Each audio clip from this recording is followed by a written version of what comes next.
Hey guys, so update on the Haas Retrofit. I built this bracket right here. Hope you can see it. It mounts from the carousel housing over here to this end. This part here is really flimsy because it's got that whole gap here, so the spindle kind of sits in there when when the carousel runs into it. So I built that bracket over there, took that flimsiness out of it or whatever, and that's the update. But the actual purpose of this video is how to run Mach3 a little bit faster and still get better parts. I've been fighting it on this machine. I already fought it on the Brothers, and I end up with quite good parts on the Brothers. So I'm gonna try to tell you what I do, or what I try to do when I'm running an open loop machine like this. So and I'm gonna point out three things. For one of the three, I'm gonna need the same part that I'm doing. Okay, so the first thing is Mach3. For some reason, I cannot explain that. I gotta leave that to the experts, or the software nerds and experts, that they know what they're talking about. Mach3, for some reason, it don't like to increase feed rate. It would like to slow down the feed rate. So pretty much, when you're gonna program your part on your CAD/CAM program or your CAM program, let's say this machine only runs 200 inches a minute. Let's gonna assume that maximum speed. This machine running only 200 inches a minute. The maximum I always run it 200 inches a minute. You always want to program it at the maximum speed, and then after you're running that code, you can slow it down, and you will actually run better. Mach3, like I said, it don't like to run quicker after you already calculate the moves, and I believe that's what the situation is. So Mach3 already calculated all the moves, and then you're trying to speed it up. It's not gonna do it on the fly. That's what I think it does, and that's why it's doing it. Maybe that's my opinion. I'm not sure, but that's what I think. Now, if you already calculate the speed, the acceleration, and all that on the high end at 200 inches a minute, and you slow it down to 100, it actually runs better. You can see less noises on the machine, vibrations. The servos, they sound better. I'm not saying it for this machine. I'm saying it for the Brothers, because I do it like that all the time. And on this one, I'm confirming this is the better way to do it. So I always program twice of what I'm gonna run. If I know I'm gonna run 200 inches a minute, I program at 400. If I know I'm gonna run at 3, I do it at 6, and all that. On this case, let's say we are running at 200 maximum speed. So we will go down to 100. Actually, I did it at 2 because I actually run it at 2. So the first thing is coming faster and slowing it down on the software on Mach3 later. It will like it better than going up. That's one thing, to go faster on Mach3. The next thing is acceleration on your servos. The last video I show you how high I went to 0.5 Gs. That's pretty quick for a retrofit, in my opinion. Maybe not, but I would say it's pretty quick for a retrofit. And that helped me have better finish on the outside, because of that bouncing, taking care of that bouncing, the servos, Mach3 will calculate better the movement on the machine. So coming and faster acceleration. Take your acceleration all the highest you can. It actually gonna help you better than trying to go faster speed and lower acceleration. On my case, it hasn't helped me on either one of these two machines. So faster acceleration, slower speed, that's my opinion for better parts. And the the last one, and this is what I'm gonna tell you, is almost cheating, but it's cheating to get good parts. So on an open loop machine like this one, and hopefully most of you understand, closed loop machine, the encoder will send information back into the controller, so the controller actually know where the you know your spindle is and all that, you know where you at on your work, you know what are you actually doing, you know taking apart, you know backlatches, stuff like that, please. So but on an open loop like this, the software don't really know what actually going on, so there could be always mistakes, okay? And this is what I do. What I do is I always leave material on both sides, on the bottom and on the side, you know. On this case, I'm coming in with 1.25 inches. If I want to be accurate, 1.25 inches, I'm roughing out, and when I rough out, I'm doing 5 thousandths on the bottom and 15 thousandths on the side. So I can rough out at maximum speed of the machine. Assuming this will only go 200, I'm going at 200 inches a minute. You know, coming down. There could be mistakes over there, but later on, when I come to my finishing pass, I'm gonna come really slow at 50 inches a minute, and I'm gonna take care of all the mistake of the open loop system. And that's pretty much cheating, but that will help you get the results that you want, and at the same time good parts. So you will come in, leave some material on the bottom and leave some material on the side.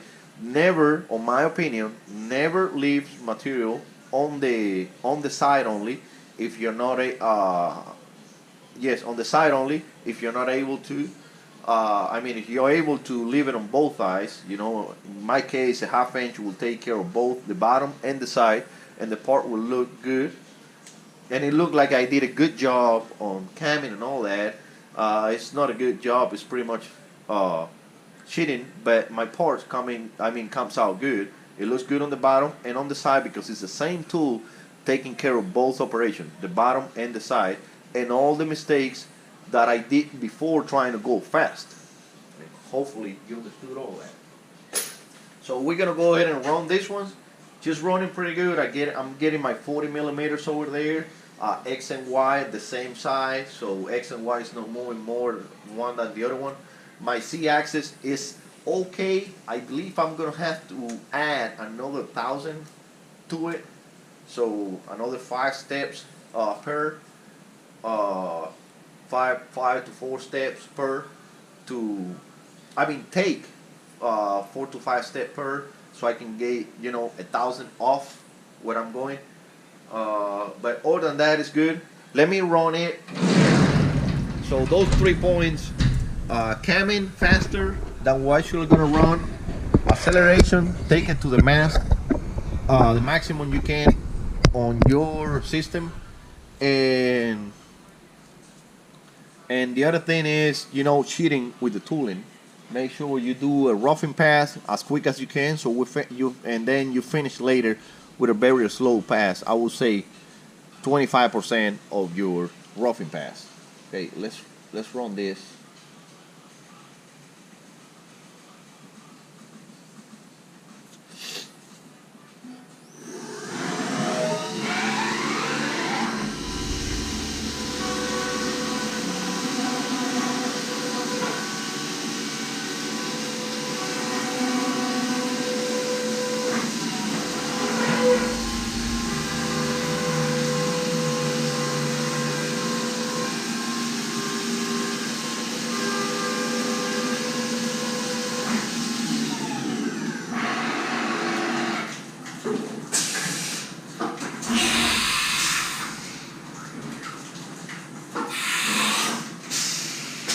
And this is what I'm talking about now.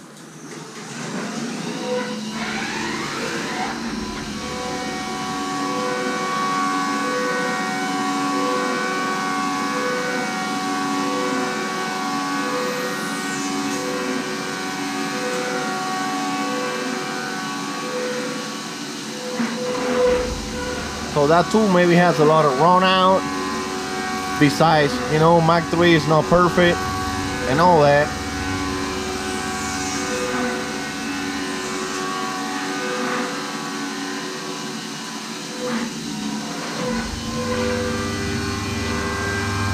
That's G55.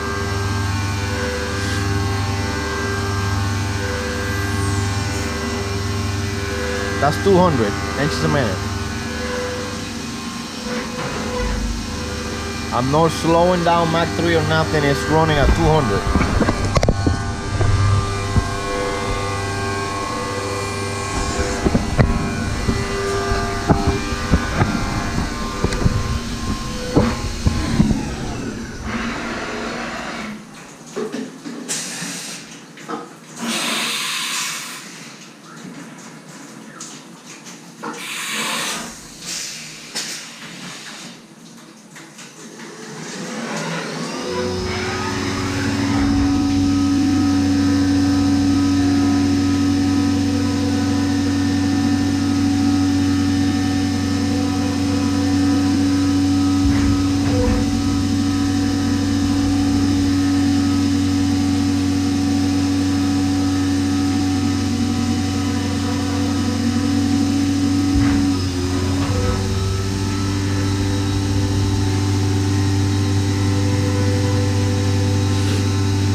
And that's it.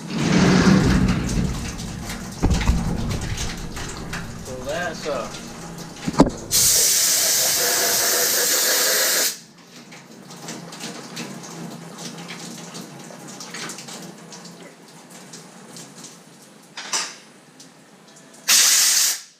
you see that I came back with the